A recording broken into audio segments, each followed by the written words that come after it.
ہے کہ بہت لوگ آج کل سوشل میڈیا پہ ڈالتے ہیں کہ ہمیں چندہ اکٹھا کرنا ہے کسی سسٹر کی شادی کے لیے، نکاح کے لیے، تو کیا اس کے لیے فنڈز اکٹھا کرنا جائز ہے؟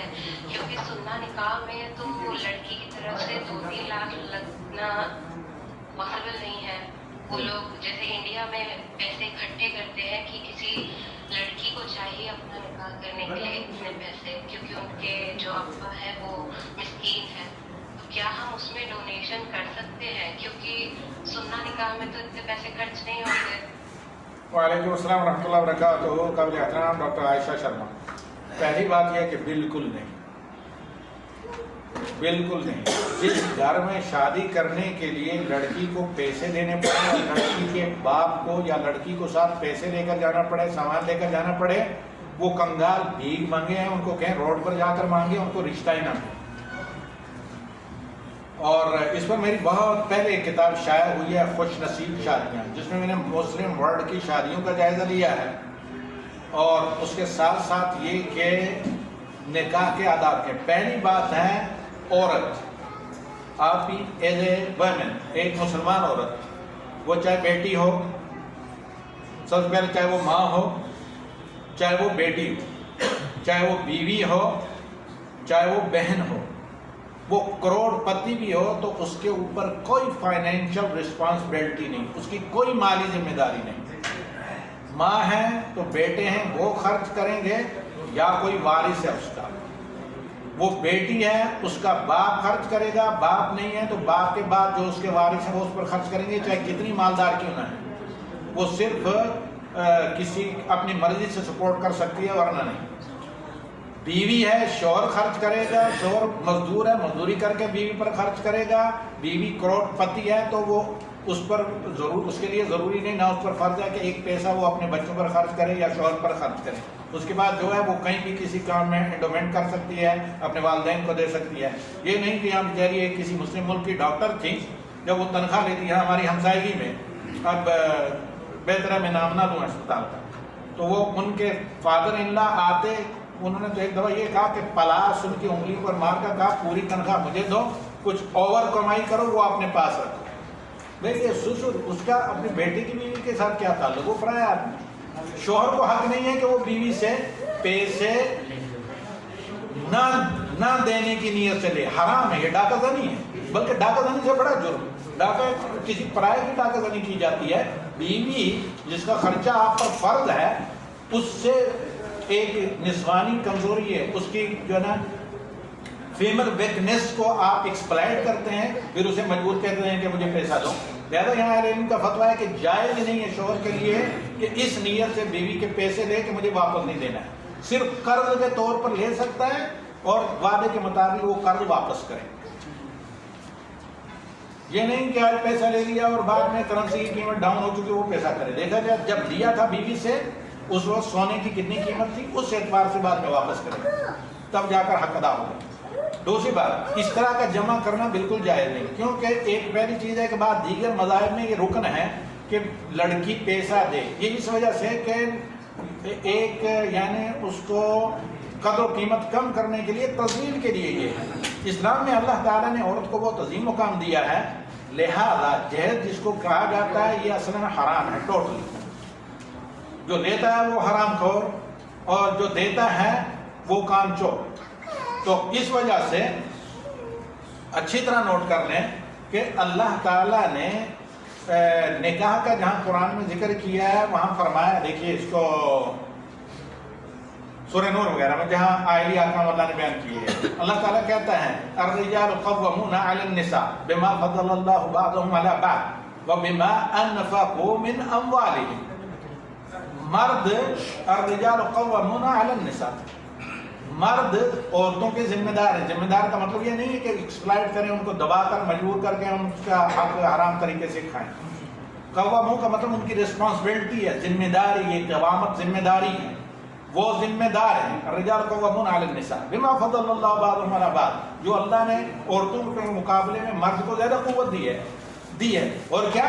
وبما انفقوا من اموالهم، ساری ایکسپینشن کی رسپانسبلٹی مرد کی ہے. مرد کی قوامت یہ ہے کہ وہ سارا خرچہ بیوی پر کرے. ماں ہے تو ماں پر کرے, بیٹی ہے تو بیٹی پر کرے, بہن ہے تو بہن پر کرے. وہ عورتیں کسی مرد پر خرچ نہیں کریں گی الا یہ کہ اپنی طرف سے اللہ نے انہیں مالدار بنایا ہے, ہدیہ دیں یا ان کا بعد میں وفات کے بعد کوئی وارث ہو. تو اب اگر کسی لڑکی کی شادی ہو رہی ہے تو جو شادی کر رہا ہے اس کے ذمہ ہے سارا مالی خرچہ. لڑکی اپنے گھر سے کپڑا بھی نہ لے کر آئے تو یہ اس کا حق ہے. اس کے والدین اسے کپڑے بھی نہ دیں, بلکہ جو شادی کرنے کی نیت سے پیغام دے رہا ہے وہ کپڑے پہلے بھیجیں, اس کے سوٹ جوتے ساری چیزیں وہ بھیجیں, پھر دلہن کو لے کر آئے. اگر یہ طاقت نہیں تو شادی نہ کرے, روزہ رکھے بس. اس لیے اللہ کے نبی صلی اللہ علیہ وسلم کہتے ہیں یا معاشر شباب, اے مرد نوجوان, من استطاع منکم الباء, جس کے پاس فزیکلی فٹنس, فائنینشلی فٹنس, جس کے پاس روپے پیسے ہوں وہی تم میں سے نکاح کرے. ومن لم یستطع, جس کے پاس نہیں ہے وہ روزہ رکھے. یہ اس کی حدت شہوت کو توڑ دیں گے. اب اگر کوئی آدمی شادی کرنا چاہتا ہے, چاہتے بیوی اس کی اس کے ساتھ پیسہ لے کر آئے تو وہ نکما ہے, بعد میں بیوی پر کیا خرچہ کرے گا. تو ایسے لوگوں کو نہ رشتے دینے چاہیے, نہ ایسے لوگ اس اہل ہوتے ہیں کہ ان کو شادیاں دی جائیں. جب اس طرح کا یہ شرعی جو طریقہ یہ اپنایا جائے گا خود ہی سب لوگ اپنی اپنی ذمہ داریاں سمجھیں گے. تو لہذا یہ تعاون اس میں العدوان ہے, اور من تشبہ بقوم فہو منہم کے زمرے میں آتا ہے. تو ایسا نہیں کرنا چاہیے. میں دنیا کی بہت سی سوسائٹیوں کو جانتا ہوں جہاں مالدار ہونے کے باوجود بھی لڑکی ایک پیسہ اپنے ساتھ لے کر نہیں آتی, ایک پیسہ, ایک دھاگا بلتی. اور ایسی شادیاں میں نے اٹینڈ کی ہیں کہ ایک ہفتہ یا مہینے پہلے شوہر کی طرف سے سارا خرچہ زیورات کے ساتھ, کپڑے سوٹ کے سب کچھ بھیجا گیا, اور ماں باپ کے پاس سے اگر کوئی گھڑی بھی تھی تو وہ بھی اتار کر, بلکہ کپڑے جو تھے وہ بھی وہیں چھوڑ شوہر نے دیے, پھر وہ پہن کر ان کے گھر لے جائے گی. تبھی جا کر ایک مرد کو احساس ہوتا ہے کہ اس کی ذمہ داری ہے نان, نفقہ, کسوہ, سکنا. یہ فرض ہیں شوہر کے اوپر بیوی کے تعلق. جی واضح ہوا مسئلہ کہ نہیں؟ حالانکہ مختصر میں آپ کو کہہ سکتا تھا کہ اس طرح کے ڈونیشن میں شرکت نہ کریں. ہاں کوئی بیچارہ مرد ہے, نیک ہے, صالح ہے, وہ پاکیزہ رشتے کی تلاش میں ہے, اس کے پاس پیسے نہیں, کیونکہ مرد پر فرض ہے کہ بیوی کو مہر دیں, مرد پر فرض ہے کہ بیوی کو گھر دیں, کم از کم ایک خیمہ ہی صحیح یا چھوٹا, ایک چھوٹا سا گھر. مرد پر فرض ہے کہ بیوی کو لباس دے, کپڑا دے. مرد پر فرض ہے کہ بیوی کو کھانا پینا, علاج معالجہ, دوسری ضرورت دے. ہاں کوئی لڑکا بیچارہ شادی کرنا چاہتا ہے, غریب ہے, اس کے لیے کوئی ڈونیشن جمع ہو تو بہت اجر کا کام ہے, اس میں آپ پارٹیسپینٹ کریں یا اس میں آپ حصے دار بنیں. لڑکی کی کوئی ذمہ داری نہیں ہے, نہ اس کو لینا چاہیے, نہ اس کے والدین کو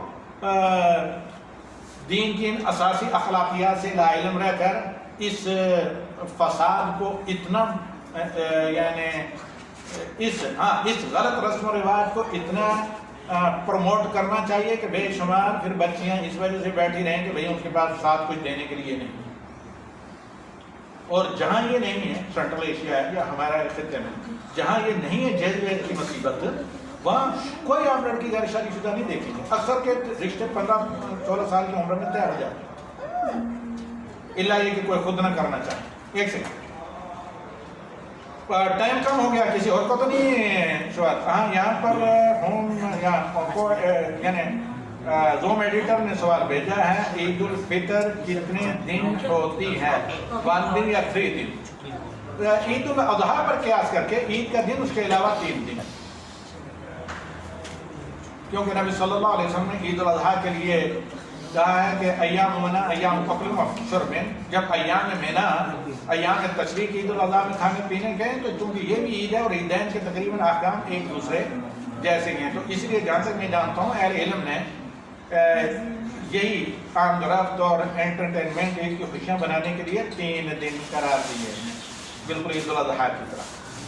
جی کوئی اور کوشچن؟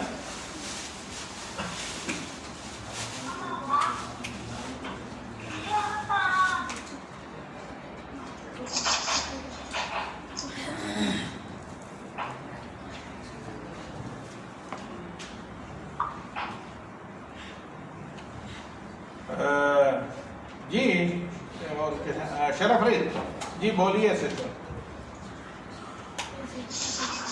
جی السلام علیکم شیخ صاحب. وعلیکم السلام ورحمۃ اللہ جی وبرکاتہ. یہ ہمیں جہیز کا جو بہت وہ ایشو آپ کی بات جی آپ نے بھی مجھے دوسری بات کی کہ یہ تو دیکھو کہ بڑا کرتے ہیں اور وراثت کے حد سے بھی وہ کرتے ہیں. ہاں ایک بڑی مصیبت یہ بھی ہے کہ جہیز دینے والے وراثت نہیں دیتے. یعنی جو اللہ نے آسمان کے اوپر سے فرض کر کے وراثت کہا کہ فریضۃ من اللہ, اللہ کی طرف سے یہ فرض ہے. لا تدرون, اپنا فلسفہ نہ چلائیں اس میں. لا تدرون ایہم اقرب لکم نفعا, تم نہیں جانتے کہ تم میں زید ہے کون فائدہ مند ہے. اکثر لوگ لڑکوں کو فائدہ مند سمجھتے ہیں. میں اس بات کا شاہد ہوں. مختلف ممالک کے ایسے گھرانوں کو میں جانتا ہوں, کئی افریقہ اور ایشیا کے کئی ممالک یورپ کے ایسے گھرانوں کو جانتا ہوں جو لڑکوں کے لیے مرتے تھے اور ایک بچی کو بھی بوجھ سمجھتے تھے. سب لڑکے اس کو کیا تھمس اپ کر کے, یا جس کو کیا کہتے ہیں انگوٹھا دکھا کر سائڈ ہو گئے اور سب سے زیادہ بچیاں نفع بخش ہیں ماں باپ کے لیے. اگر وہ بچیاں نہ ہوں تو وہ گھر جو ہے نا دن میں رات بن جائے. یہ نہیں, فائنینشلی طور پر بھی, دیکھ بھال کے طور پر, والدین کے دکھ سکھ میں ان کی ہیلپ کرنے کے لیے, ان کی مدد کرنے کے لیے, ان کا ساتھ دینے کے لیے. ایک نہیں ہوتا, ایک امام مسجد نے کسی گرل فرینڈ کے سعودی عرب کے علاوہ باہر ایک ملک میں دیکھا, میں نکل رہا تھا مسجد میں, میرا ہاتھ پکڑا, کا قہوہ پی لیتا ہے. میں بیٹھ گیا. ویسے آگے تک میں نے ان سے پوچھا کہ کتنے بچے ہیں, تو انہوں نے کہا کہ 5 بیٹے 1 بیٹی غالباً یتیم. تو پھر میں نے کہا کیسے, کہا وہ 5 بیٹے اس 1 بیٹی کے بدلے کے نہیں. تو میں نے ان امام صاحب سے پوچھا کیسے, کہا جیسے میں فون کرتا ہوں میں فلاں تاریخ کو آ رہا ہوں وطن, تو ایک لڑکا کہتا ہے کہ ٹیب لے کر آئیں, دوسرا کہتا ہے فلاں مارکے کا فون لے کر آئیں, تیسرا بچہ کہتا ہے کہ میرے لیے یونیورسٹی میں دوستوں کے پاس فلاں چیزیں فان لے کر آئیں. بیٹی کہتی ہے ابو جان صرف آپ آ جائیں, مجھے کچھ ضرورت نہیں.